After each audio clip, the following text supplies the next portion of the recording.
dalam kepala saya adalah antara lain, kalau sesat di ujung jalan, balik di pangkal jalan. Betul.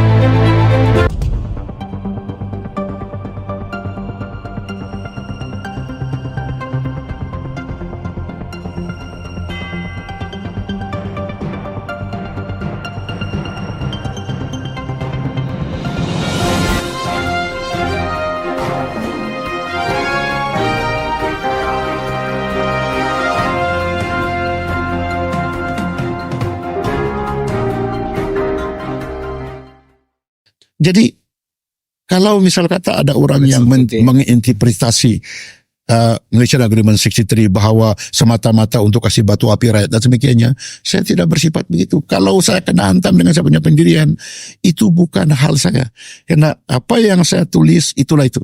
Saya ingat di masa depan, kalau misalkan 100 tahun sudah saya tiada, 200 tahun ada orang buat penyelidikan pula mengenai dengan Malaysian Agreement 63. Pada ketika 100 tahun itu saya tidak tahu, mungkin Sabah sekarang ini sudah merdeka sendiri.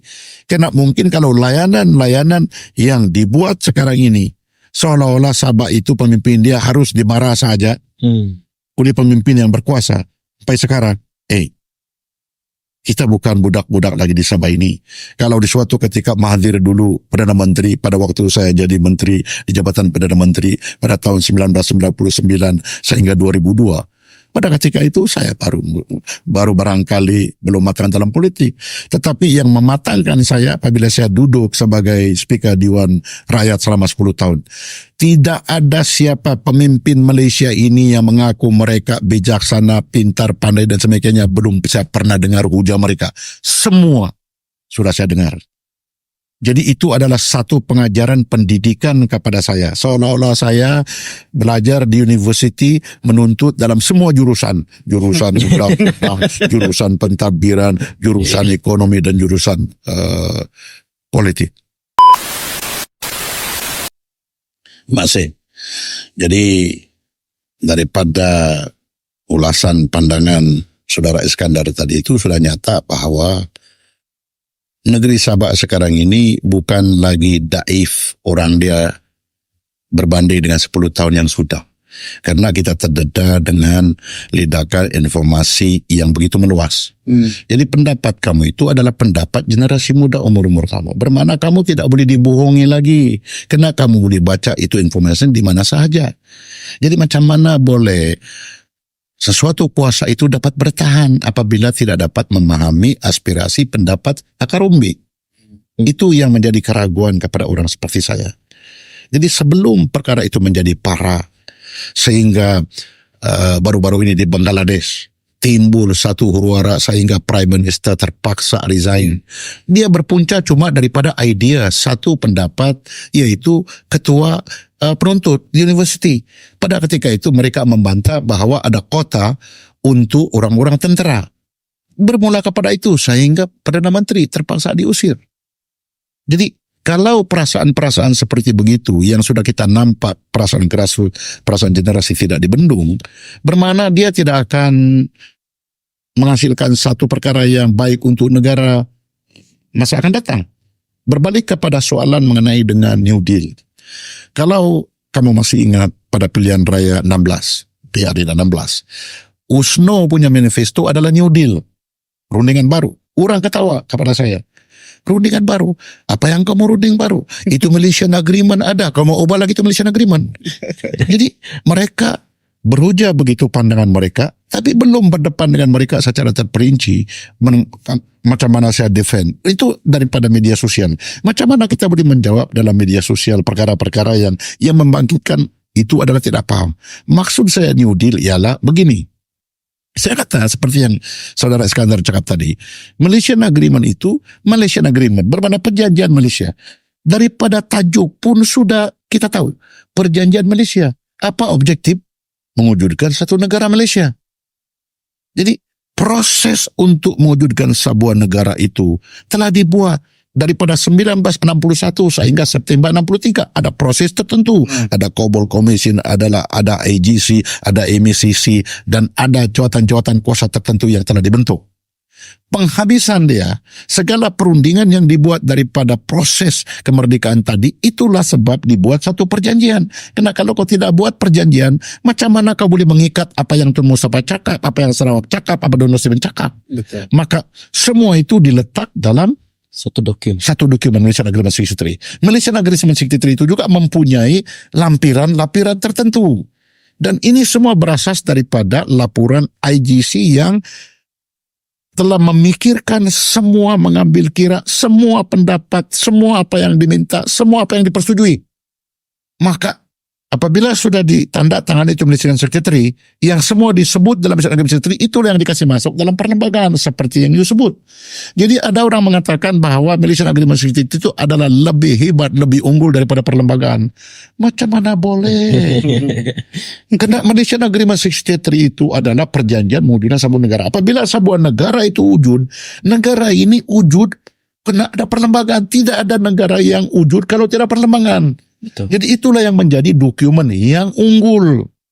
Itulah yang harus dibuat.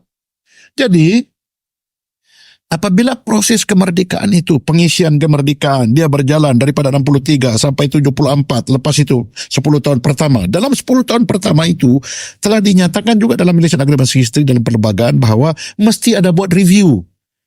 Terpaksa kau kaji semula macam mana sudah perjalanan kemerdekaan dalam 10 tahun. Apa yang terjadi dalam 10 tahun itu bagi Sabah, itulah itu. Diubah daripada negeri yang tidak ada agama menjadi agama adalah agama rasmi Islam. Dan pada ketika itu dipersetujui bahawa Sabah dan Sarawak boleh menggunakan bahasa Inggeris.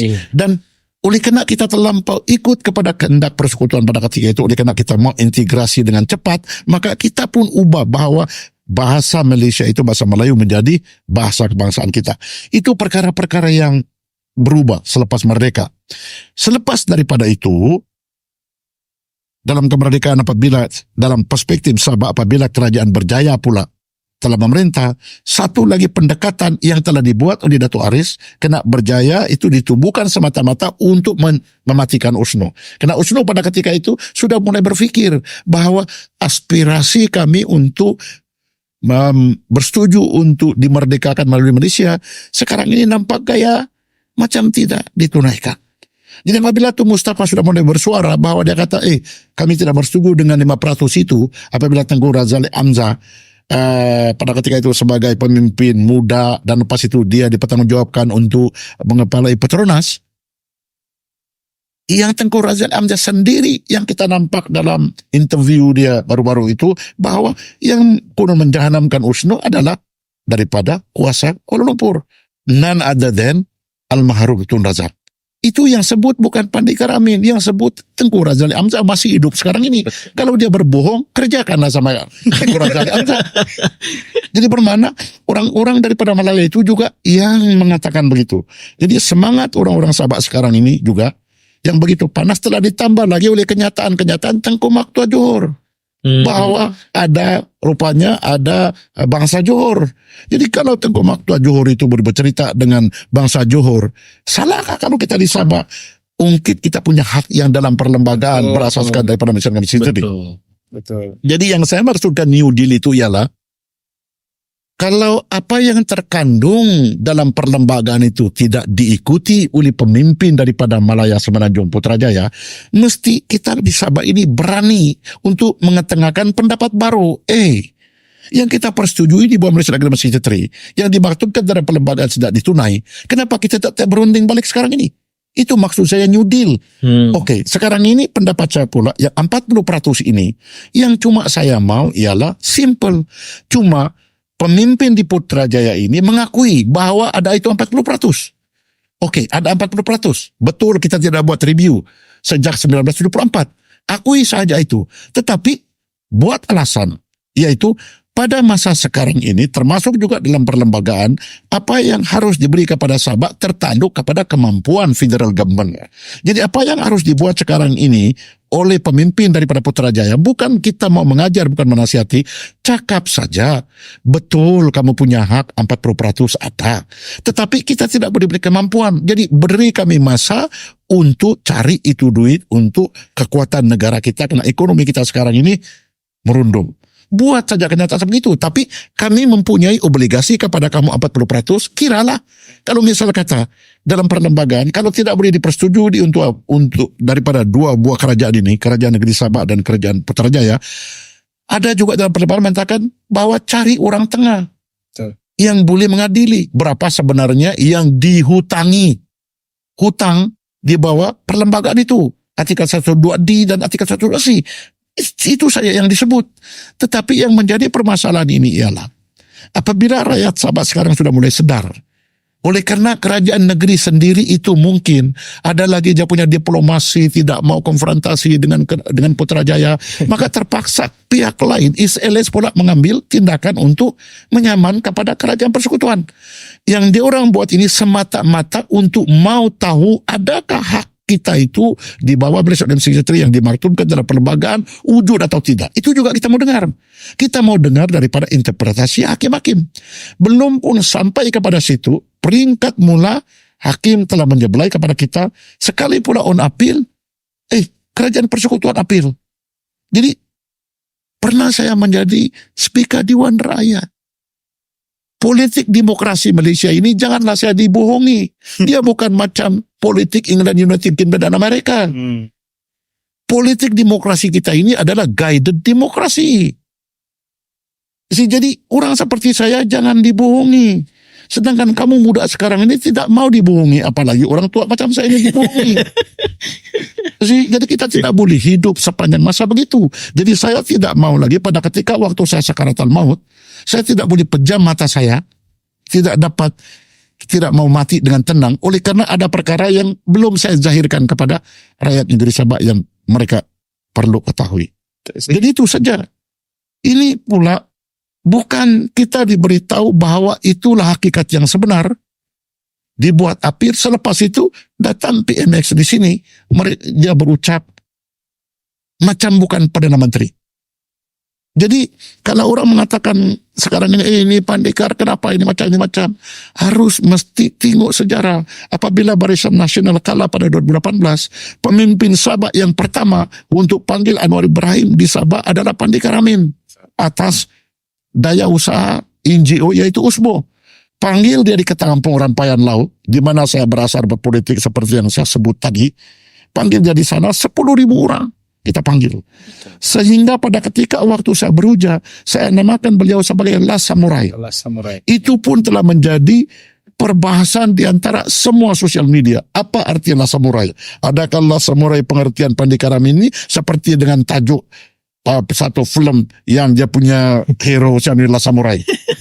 Jadi pengertian Last Samurai itu harapan kita di Sabah ini, oleh karena dia adalah pemimpin muda daripada dulu yang mau buat satu reformasi politik sebelum masuk waktu dia student aktivis, sehingga menjadi timbalan Perdana Menteri, Menteri Kawangan, sehingga dia menerusi segala liku-liku hidup yang gelora, masuk penjara dan semikiannya.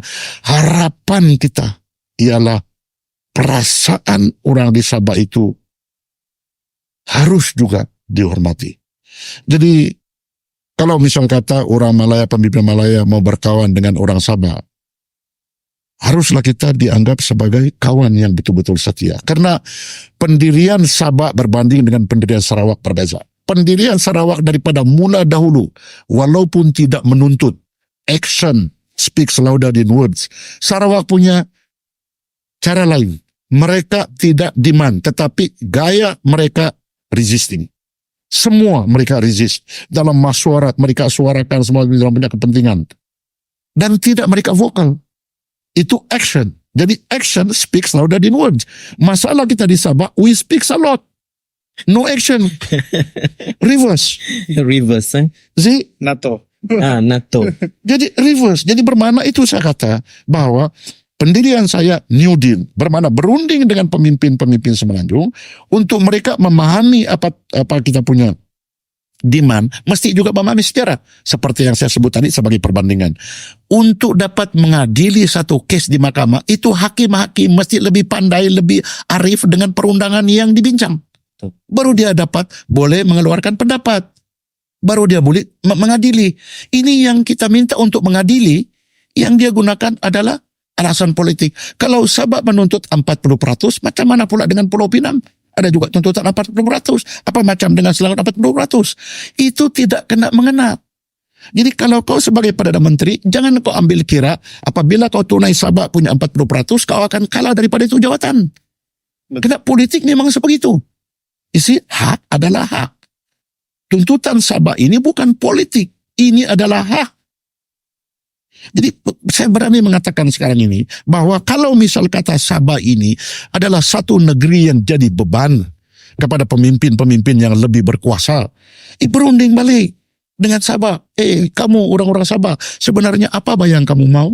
Adakah kamu lebih gembira, lebih bahagia, lebih maju kalau kamu sendiri-sendiri saja? Jadi cara dia itu ialah adakan referendum, pungut suara. Jadi dalam pada pungutan suara itu, orang Sabah boleh kita adakan pungutan suara, misal kata, isu pertama, kita dituntut oleh negara Filipina. Yang sekarang ini termaktub dalam perlembagaan negara Filipina. Jadi rakyat Sabah perlu ditanya sekarang ini. Kenapa? Pada suatu ketika dulu kita mau masuk Malaysia, itu pendapat orang-orang dulu yang hampir setengah penduduk itu sudah meninggal.